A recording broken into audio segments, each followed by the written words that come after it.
President Trump also said the U.S. has been humiliated on the world stage. Watch this. We have been humiliated as a major player. Our allies aren't going to look at us the same. They have lost tremendous respect for our country. We left and everybody else had to leave with us. But, the whole world deserves an apology. The whole world deserves an apology, so said President Trump on this show this morning. Nigel Farage joins us now. Do the Brits trust President Biden after Afghanistan? No, and the worry is it isn't just President Biden, it's America. That's the problem, isn't it? He is the head of not just the United States, he's the leader of the free world. And let's face it, NATO can't exist, can't function without America. It's as simple as that. And I know President Trump fought hard to make other members pay their way, and rightly so.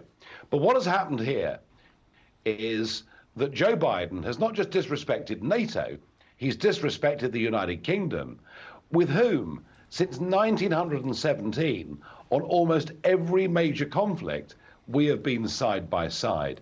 And with no reference, no consultation with the Brits, he makes this decision to unilaterally withdraw. When Boris Johnson, the British PM, desperately puts in a phone call to him at the height of the crisis, that phone call is not returned for 40 hours. So I cannot imagine if there was a fresh military engagement or adventure that the Americans proposed, the British people wouldn't do it, the British Parliament wouldn't support it. And I tell you what, Stuart, it hurts me to say this, because as you know, I'm one of the most pro-American people on this side of the pond. But right now, the special relationship is broken. I do know,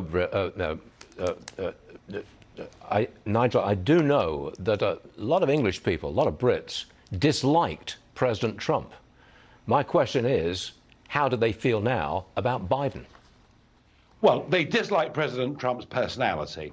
They saw him as being this brash New Yorker, which, in some ways he is. He is what he is. Yeah. He's a product of where he's from.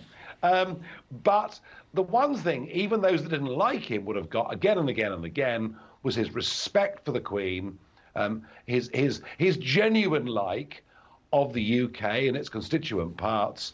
And what they see with Biden is a man who is contemptuous towards his allies.